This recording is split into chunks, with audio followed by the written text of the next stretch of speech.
మీ తాకట్టు బంగారాన్ని విడిపించిన 30 నిమిషాల్లో క్యాష్ ఇవ్వబడును. కొమ్మూరి గోల్డ్.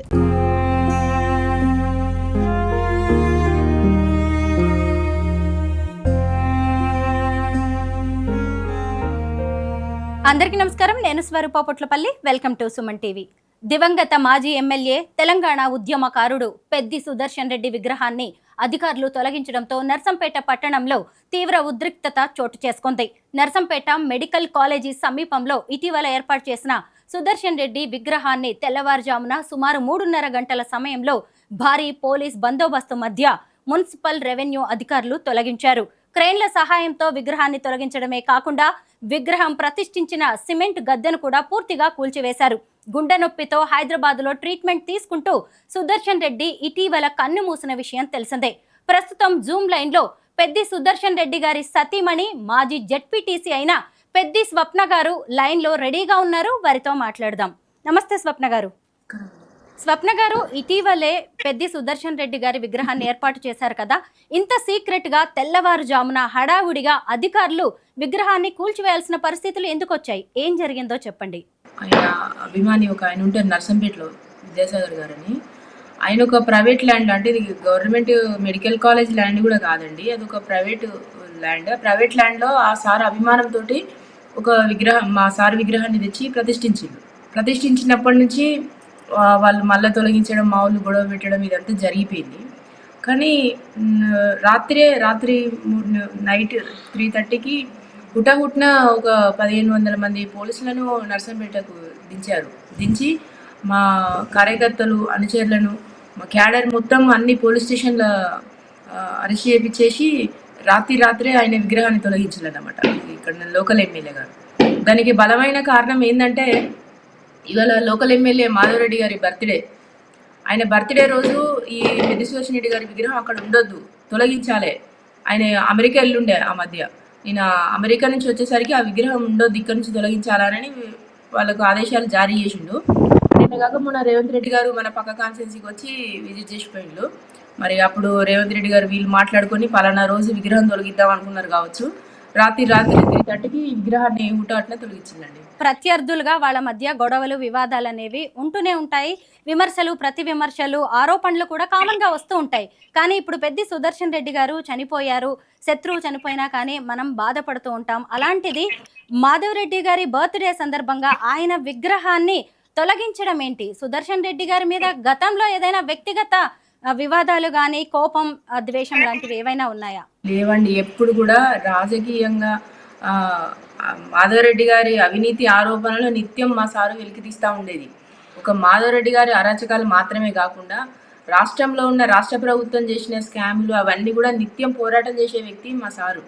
ఇప్పుడు సివిల్ సప్లై స్కామ్ కానివ్వండి, ఇంక ఇతర స్కాములు కానివ్వండి, అవన్నీ ఆధారాలతో సహా కోట్ల వేసి వాటి కోసం కొట్లాడుతున్న వ్యక్తి పెద్ది సుదర్శన్ రెడ్డి గారు. అలాంటి క్రమంలో ప్రభుత్వం తీవ్రమైన ఒత్తిడి గురి చేసింది. మా సార్ బ్రతుకున్నప్పుడు కూడా ఒత్తిడి గురి చేసి చాలా అరాచకాలు అవన్నీ చేసినా కూడా ఆ ఒత్తిడిలో భాగంగా మా అదృష్టం బాలేక మా సార్ జరిగిపోయారు.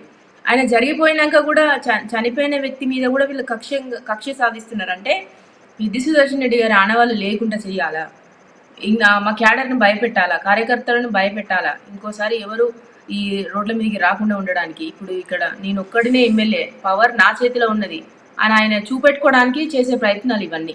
గతంలో సుదర్శన్ రెడ్డి గారు బతికున్నప్పుడు కూడా ఇలాంటివి ఏమైనా జరిగాయా? అంటే తన పవర్ చూపించడానికి, తన పెత్తనాన్ని చూపించడానికి ఎమ్మెల్యే గారు ఎప్పుడైనా ప్రయత్నించేవారా? ఇప్పుడు ఇంత ప్రయత్నాలు జరగలే, కానీ మా దగ్గర ఉన్న మా కార్యకర్తలను పోలీస్ స్టేషన్ తీసుకుపోవడాలు, బెదిరియడాలు, కొట్టడాలు ఇవన్నీ నిత్యం జరుగుతూనే ఉండేదండి. సార్ మళ్ళా ఏసీబీలతోటి, సీఎల్తో మాట్లాడి మన కార్యకర్తలను ఈడిపియడం అవి ఇవన్నీ జరుగుతూనే ఉండేది.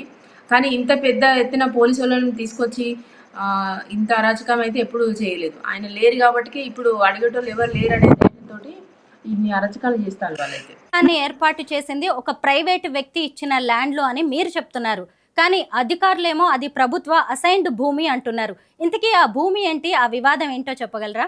నర్సంపేట ఒక బాగా ఓల్డ్ సిటీ అండి. అది నర్సంపేట ప్రాంతము సిటీగా విస్తీర్ణం చెందాలంటే నర్సంపేట పట్టణంలో 75% ల్యాండ్ అంతా అసైన్ ల్యాండే ఉంటుందండి. ఇది ఒక 15-20 సంవత్సరాల నుంచి జరుగుతూ ఉన్నది. అసైన్ ల్యాండ్కు సంబంధించిన వాళ్ళు ఎవరైతే ఉంటారో వాళ్ళు ప్రైవేటు వ్యక్తులకు అమ్ముకుంటే ప్రైవేటు వ్యక్తులు వెంచర్ చేసి బిల్డింగ్స్ కడతా ఉంటారు. సిటీ అనేది పెరిగింది, ఖానాపూర్ రోడ్డు వరకు సిటీ పెరిగింది. ఆ సిటీ పెరిగిన ల్యాండ్ అంతా కూడా అసైన్ ల్యాండే. కానీ ఇప్పుడు ఈయన మా సారు విగ్రహం అసైన్ ల్యాండ్లో ఉన్నదని ప్రభుత్వ అధికారులు చెప్తున్నారు, కానీ అది తప్పండి. అదొక ప్రైవేటుకు సంబంధించిన వ్యక్తి. కొమురమ్మ అనే ఒక మహిళ, ఆమె ఉద్దేశం మా సార్ మీద ఉన్న అభిమానంతో ఆమె విద్యాసాగర్ రెడ్డి సార్ గారికి ఇచ్చేస్తుంది. పెద్దిసూసి రెడ్డి గారి విగ్రహం పెట్టండి, సార్ మాకు చాలా హెల్ప్ చేసిండు అని ఆమె ఇస్తే ఆ ప్రైవేట్ ల్యాండ్లో పెట్టాం, కానీ అది ప్రభుత్వానికి సంబంధించిన భూమి కాదండి. వందలాది మంది పోలీసుల్ని ఇప్పుడు నర్సంపేటలో మోహరించారు. అక్కడ పరిస్థితి ఎలా ఉందండి? మార్నింగ్ 5:30కి వచ్చిందండి. లేవ ముందుకే 2-3 బస్సులు వచ్చినాయి, మూడు బస్సులు వచ్చినాయి. బస్సులో ఉన్న మొత్తం పోలీసులు అందరూ కింది దిగినారు. దిగి మా ఇంట్లోకి ఎవరు రానియకుండా మా ఇంటి ముందు మొత్తం పోలీసు మొత్తం అష్టదిగ్బంధం చేసిండు. మా ఇంట్లోకి పాలు కూరగాయలు కూడా రానివ్వలేదు మార్నింగ్ అసలు. అంటే ఈసారి జరిగిపోయినాక కార్యకర్తలు మహిళలందరూ ఫ్లోటింగ్ డైలీ ఉంటుంది అన్నమాట. ఇక్కడ ఎవరిని రానియకుండా ఎవరు పెద్దిసూసి రెడ్డి ఇంటి లోపలికి వెళ్ళొద్దని మొత్తం ఆ రోడ్డు నుంచి చివరి వరకు మొత్తం అష్టదిగ్బంధం చేసి ఇప్పటి వరకు కూడా పోలీసు వాళ్ళు ఇంకా మా ఇంటి చుట్టే పహారా కాస్తున్నారండి. స్వప్న గారు, సుదర్శన్ రెడ్డి గారి ఆరోగ్యం బాలేనప్పుడు, ఆయన హాస్పిటల్లో ట్రీట్మెంట్ తీసుకుంటున్నప్పుడు కేసీఆర్ గారి దగ్గర నుంచి మొదలుపెట్టి కేటీఆర్ గారు, హరీష్ రావు గారు, ఇంకా ఎంతోమంది పెద్ద పెద్ద బీఆర్ఎస్ నేతలు మీతో ఉన్నారు. అలాగే ఆయన కర్మకు కూడా ఎంతో మంది అటెండ్ అయ్యారు. వందలాది మంది కార్యకర్తలు ఈ రోజు కూడా మీ వెంటే ఉన్నారు. అయితే ఈ విగ్రహం తొలగింపు తర్వాత ఎవరైనా బీఆర్ఎస్ అగ్రనేతలు మీతో మాట్లాడారా? వాళ్ళ స్పందన ఏంటి? అందరూ ఖండించిందండి. మా స్టేట్ పార్టీ మొత్తము తీవ్రంగా ఖండించిందండి. పెద్ది చాలా మంచి నాయకుడు, అంత పెద్ద ఉద్యమకారుడు పోయిన బాధలో మేముంటే ఆయన విగ్రహాన్ని తొలగించి వీళ్ళే ఆనందాన్ని పొందుతారని మా స్టేట్ పార్టీ మొత్తము తీవ్రంగా ఖండించిందండి. అసలు మా కుటుంబం ఎంత బాధపడుతూ మేము శోకంలో ఉన్నామో మా స్టేట్ పార్టీ కూడా తీవ్ర విషాదవదంతో ఉన్నారు. వాళ్ళు తీవ్రంగా ఖండించిందండి. విగ్రహం ఏర్పాటు చేస్తున్నప్పుడే ఎవరు అపోజ్ చేయలేదా ఇది ప్రభుత్వ భూమి, అసైన్డ్ ల్యాండ్ అని? ఆ విగ్రహం పెట్టిన ల్యాండ్ అయితే ఉన్నాడు కదా విద్యాసాగర్ రెడ్డి గారు, వాళ్ళ ఫాదర్ విగ్రహం పెట్టుకుని ఉంటే ఇంత గొడవ జరగపోతుండే అండి. ఇది కేవలం పెద్ది సుదర్శన్ రెడ్డి గారి విగ్రహం అని వీళ్ళు ఇంత పెద్ద గొడవ చేస్తున్నారండి. ఇప్పుడు మా గ్రామాలలో ఇంట్లో ఎవరైనా ముసలోళ్ళు ఎవరైనా చనిపోతే మా వ్యవసాయ భూమిలోనే పెట్టుకుంటాం జనరల్గా. అట్లా పెట్టుకొని ఆ వ్యవసాయ భూమిలోనే అంత్యక్రియలు చేసినాక మనం సమాధులు కట్టడం జరుగుతుంది. ఇది కూడా గట్లనే ఒక ప్రైవేట్ ల్యాండ్లో ఆయన విగ్రహం పెట్టుకున్నాం. అంత మాత్రాన దీన్ని ఎందుకు ఇంత గొడవ చేస్తున్నారు వాళ్ళు? అసలు మిమ్మల్ని ఎవరైనా హెచ్చరించడం కానీ బెదిరించడం లాంటివి జరిగాయా? నేను ఇక్కడ ఏం ఒంటరిగా లేనండి. నా చుట్టూ చాలా మంది కార్యకర్తలు, మహిళలు, మా సొంత ఊరు ఇక్కడే కదా. 25 సంవత్సరాలు 30 సంవత్సరాల నుంచి ఆయనకి ఇక్కడ అటాచ్మెంట్, వీళ్ళందరూ నాతో ఉన్నారు. బహుశా మాకు ఇక్కడ ఉన్న ఎమ్మెల్యే గారికి క్రిమినల్ బ్యాక్గ్రౌండ్ ఉంది, అది అందరికీ తెలిసిన సత్యమే. ఇక ముందు బెదిరించి, అంటే ఇప్పుడు ఇంతమంది పోలీసులను పంపించి బెదిరించిల్లు ఎలాగో, ఇక ముందు కూడా బెదిరింపులు అరాచకాలు చాలా ఉంటాయని మేము అనుకుంటున్నాం. ఆయన ఎన్ని బెదిరింపులు చేసినా, ఎన్ని అరాచకాలు చేసినా అవన్నీ మేము ఎదుర్కొంటాం. మా కార్యకర్తలు, మా క్యాడర్కు ఎట్లాంటి హాని జరిగినా మేము అస్సలే ఊరుకునేది లేదు. మా వెనకాల కేసీఆర్ గారు ఉన్నారు, మా వెనకాల స్టేట్ పార్టీ ఉన్నది, మా బీఆర్ఎస్ పార్టీ. మేమందరం ఎలాంటి సమస్యలు వచ్చినా నిక్కచ్చిగా నిలబడి ఎదుర్కొంటాం. ఆ ధైర్యం ఉంది మాకు. సుదర్శన్ రెడ్డి గారు గొప్ప ఉద్యమకారులు. ఆయన నర్సంపేట మాజీ ఎమ్మెల్యే కూడా, ప్రజా సేవకుడు. తెలంగాణ రాష్ట్ర చరిత్రలో ఆయనకంటూ ఒక పేజీ ఖచ్చితంగా ఉంటుంది. ఆయన విగ్రహాన్ని తొలగించినంత మాత్రాన చరిత్రలో ఆయనకంటూ ఆనవాళ్లు లేకుండా పోతాయి అనుకోవడం ఖచ్చితంగా అమాయకత్వమే. అయితే ఈ విగ్రహాన్ని తొలగించిన తర్వాత మీరేం చేయబోతున్నారు? మీ కార్యాచరణ ఎలా ఉండబోతోంది? ఇప్పటి వరకు నిన్న నైట్ పోలీసులు తీసుకెళ్లారు కదండి మా కార్యకర్తలని, క్యాడర్ని. వాళ్ళంతా కూడా పోలీస్ స్టేషన్లో ఉన్నారు, ఇంకెవరిని రిలీజ్ చేయలేదు. వాళ్ళంతా బయటకు వచ్చినాక మేమంతా కూర్చొని ఒక నిర్ణయానికి వస్తాం తదుపరి కార్యాచరణ ఏందని. పెద్ది స్వప్న గారు ఎంతో ధైర్యవంతులు. జీవితంలో ఎప్పుడు ఊహించినంతటి గొప్ప భయంకరమైన ఘటన ఇప్పుడు మీకు ఎదురైంది. కల్లో కూడా ఊహించింది, ఇది ఎవరి శత్రువులకు కూడా రాకూడనది. అలాంటిది పెద్ది సుదర్శన్ రెడ్డి గారు మీకు దూరం అయిపోయారు. ఇంతకు మించింది మీరు జీవితంలో ఇక ముందు చూసేది కూడా ఉండకపోవచ్చేమో. ఇంత పెద్ద ఉత్పాతాన్నే తట్టుకొని నిలబడగలిగిన వారు ఇక ముందు ఎలా వెళ్ళాలనుకుంటున్నారు? రాజకీయాల్లో కొనసాగుతారా? యాక్టివ్గా ఉండబోతున్నారా? పెద్ది సుదర్శన్ రెడ్డి గారి వారసత్వాన్ని మీరు ముందుకెలా తీసుకెళ్తారు? మా సారు ఆయన టీనేజ్ నుంచి ఆయన చివరి రోజు వరకు కూడా ప్రజాసేవలోనే ఉన్నారు. అంటే గెలిస్తేనే, అధికారం ఉంటేనే ప్రజాసేవ కాదు, ఓడిపోయినా కూడా ప్రజాసేవ అనే దాన్నే ఆయన నమ్మి బ్రతికినారు. ఖచ్చితంగా పెద్ది సుదర్శన్ రెడ్డి గారి ఉద్యమ స్ఫూర్తిని ముందుకు తీసుకెళ్తామండి. ఆయన ఆశయాలను ముందుకు తీసుకెళ్తాం. ఆయన నమ్ముకున్న ఉద్యమకారులు ఉన్నారు, కార్యకర్తలు ఉన్నారు, కుటుంబాలు ఉన్నారు. వాళ్ళకి చేదోడు వాదోడుగా నేను సహాయం చేస్తాను. నాకేదైనా ఆపద వచ్చినా వాళ్ళు వస్తారు, వాళ్ళకి ఏదైనా ఆపద వచ్చినా నేను వెళ్తా. ఖచ్చితంగానే ఉద్యమ స్ఫూర్తిని ముందుకు తీసుకెళ్తామండి. ఎందుకంటే ఆయన ఆశయాలు కొనసాగించాలి కదా. విగ్రహం తొలగింపుతోనే మీకు భవిష్యత్తులో ఎన్ని ఛాలెంజెస్ రాబోతున్నాయి అనేది అర్థమవుతూనే ఉంది. ఇక మీదట ఏదొచ్చినా ఇలాగే ముందుకు సాగుతాను అని మీరు అంటారా? ఖచ్చితంగా అండి. రేపు ఇప్పుడు మీరు అన్నట్టు జీవితంలో ఒక మహిళకి ఏ విపత్తు అయితే ఎదురు కావద్దో అంత పెద్దది జరిగిపోయింది నా లైఫ్లో. ఇంతకంటే పెద్ద ప్రమాదం అనేది ఏం ఉండదు నాకు తెలిసి. దాన్నే తట్టుకొని ఇప్పుడు నేను ఇంకా ప్రాణాలతో ఉన్నా కాబట్టి ఇంకా ఫ్యూచర్లో మాధవరెడ్డి గారు ఎలాంటి భయభ్రాంతులకు గురి చేసినా, ఎన్ని అరాచకాలు చేసినా మేము ఎదురు నిలబడి అవన్నీ ఎదుర్కొంటాం. మా వెనకాల కేసీఆర్ గారు ఉన్నారు, మాకు స్టేట్ పార్టీ ఉన్నది, బీఆర్ఎస్ పార్టీ బలంగా ఉన్నది. మాకు అంత ధైర్యం, కొండంత ధైర్యం కేసీఆర్ గారు ఉన్నారు కాబట్టి ఎలాంటి విపత్తు వచ్చినా ఎదుర్కొంటామండి. అందులో ఎలాంటి సంకోచం లేదు. సుదర్శన్ రెడ్డి గారికి హార్ట్ అటాక్ వచ్చిన రోజు ఏం జరిగింది? అప్పుడు మీరు ఆయనతో పాటే ఉన్నారా? ఉన్నాము. ఆయనకు అంటే హార్ట్ అటాక్ రాలేదండి. ఆయన మార్నింగ్ స్నానం చేస్తా అని టవల్ కట్టుకొని ఉన్నాడు సారు. నాకు మొస్సు వస్తుంది అని అన్నాడు. నాకు మొస్సు వస్తుంది అంటే నేను అడిగినాను, మీకు చెస్ట్లో పెయిన్ వస్తుందా అని అడిగిన. అంటే లేదు అన్నారు. నాకు మొస్సు వస్తుంది, చెమట చూసినాను నేను. అబ్బో ఇంత చెమట రావద్దని ఒక 6-7 నిమిషాలలో తీసుకెళ్ళినామండి రోహిణి హాస్పిటల్కు. ఆయన నడుచుకుంటూ అంటే సపోర్ట్ తోటి నడుచుకుంటూ కారులో కూర్చున్నారు. హాస్పిటల్ బెడ్ మీద పడుకున్నాక నాకు ఆక్సిజన్ కావాలని అడిగిళ్ళు. అంతే ఇక కళ్ళు మూసుకున్నారు. కొంచెం అవన్నీ ఆక్సిజన్ పెట్టగానే నాకు భయమే, కొంత ఒక 2 అడుగులు వెనక్కి జరిగిన. ఇక తర్వాత ఆయన స్పృహలోకి రాలేదండి. ఆ రోజు నుంచి హైదరాబాద్ నుంచి ఇటు వరకు అంతే. ఇక ఒక్క రోజులో జరిగిపోయింది అంతా. ఎప్పుడైనా సుదర్శన్ రెడ్డి గారు చెప్పేవారా, నా వారసత్వాన్ని నువ్వు ఇలా ముందుకు తీసుకెళ్ళాలి, మనం రాజకీయాల్లో ఇలా ఉండాలి, కేసీఆర్తో మనం ఇలా ముందుకు వెళ్లాల్సి ఉంటుంది అని ఎప్పుడైనా మీరు మాటల్లో మాట్లాడుతూ ఉండేవారా? ఆయన చెప్పేవారా మీకు? మాకు ఎప్పుడు ఏం చెప్తా ఉండేనంటే, మనం పబ్లిక్ సర్వీస్లో ఉన్నాము, మనము ఎలాంటి సిచ్యువేషన్లో ఉన్నా మన కోసం ఎదురు చూసేటోళ్ళు ఉంటారు, మన కోసము మన సహాయం కోసం ఎదురు చూసేటోళ్ళు ఉంటారు. మనం వాళ్ళని వదిలిపెట్టద్దు. ఎప్పుడు వాళ్ళు అడిగిన వెంటనే మనం సహాయం చేస్తూ ఉండాలి.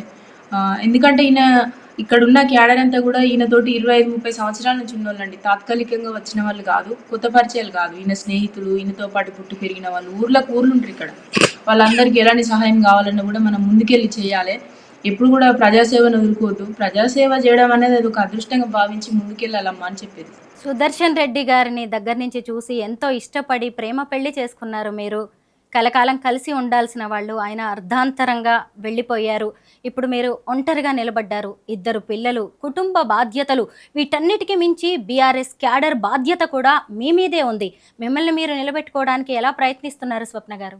ఇక ఇప్పుడు ప్రస్తుతానికి మా ఆయన ఇంకా మా సారు అస్థికలు ఇంకా మేము భద్రాచలం కూడా పోలేదండి. మేము ఇంకా ఆ దుఃఖ సాగరంలోనే ఉన్నాం. మేము ఇంకా మా ఫ్యామిలీ అంతా షాక్లో ఉందండి. అసలు ఆయన లేరు అనేదాన్ని మేము ఇంకా కరెక్ట్గా జీర్ణించుకోలేకపోతున్నాము. అలాంటి వాటి మధ్య మేము ఒక ఏడుపులో, ఒక బాధలో మా ఇల్లు పట్టుకొని మేము ఏడుస్తుంటా ఉంటే వీళ్ళందరూ ఇలాంటి గొడవలు ఇవన్నీ చేయడం కూడా మేము తీవ్రంగా బాధపడతా ఉన్నాం. ఈ విషయాలు ఆయన విగ్రహాన్ని తొలగించడం అనేది మమ్మల్ని బాగా కలిసివేసిందండి. విగ్రహాన్ని తొలగించిన వాళ్ళకి ఈ సందర్భంగా మీరేమైనా చెప్పాలనుకుంటున్నారా స్వప్న గారు? నర్సంపేట ప్రాంతంలో 1996, 97 ఈ ప్రాంతం నిత్యం కొట్టుకోవడాలు, మర్డర్ చేయడాలు అప్పటి రాజకీయం అండి ఇది. మాధవరెడ్డి గారు ఇట్లా హత్య రాజకీయాలు ఇవన్నీ ప్రోత్సహించేది ఎదిగిన వ్యక్తి ఆయన. పెద్ది సుదర్శన్ రెడ్డి గారేమో ఉద్యమ నేపథ్యం కలిగిన వ్యక్తి. అనగారిక వర్గాలకు ఆయన బాసటగా ఆయన సహాయం చేసే విధంగా నిలబడిన వ్యక్తి పెద్ది సుదర్శన్ రెడ్డి గారు. ఇదే వీళ్ళిద్దరి మధ్య ఉన్న వేరియేషన్. ఇప్పుడు ఎంతైనా వైలెన్స్ కోరుకునే నాయకుడు మాధవరెడ్డి గారు కాబట్టి ఈ విగ్రహ తొలగింపులో భాగంగా ఇంతమంది పోలీసు వాళ్ళని పెడితే వీళ్ళందరూ భయపడతారు అని అనుకున్నాను.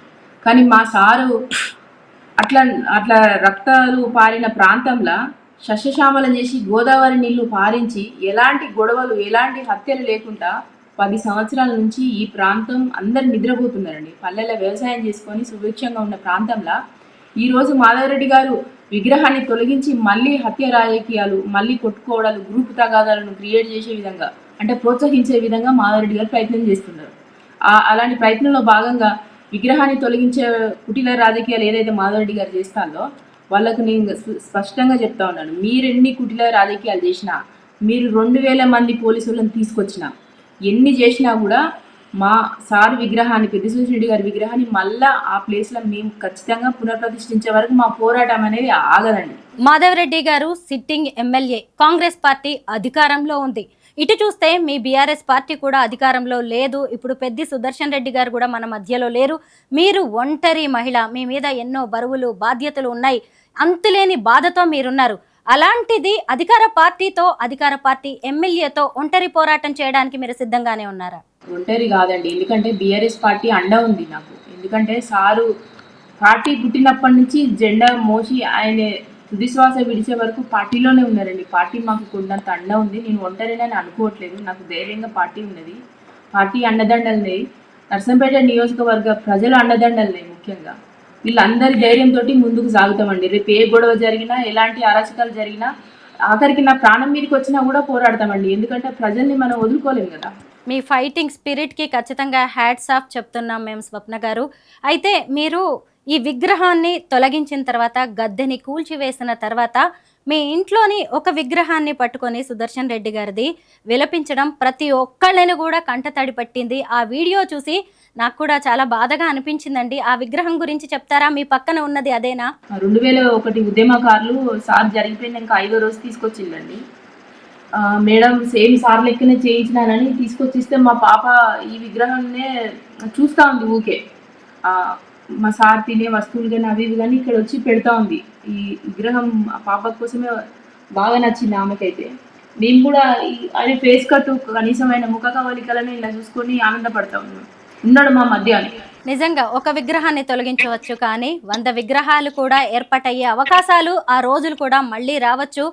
ఒక విగ్రహాన్ని తొలగించినంత మాత్రాన పెద్ది సుదర్శన్ రెడ్డి గారి చరిత్ర అనేది మాయమైపోవడం అనేది జరగదు. ఆయన ప్రతి ఒక్కరి గుండెల్లో ఉన్నారు.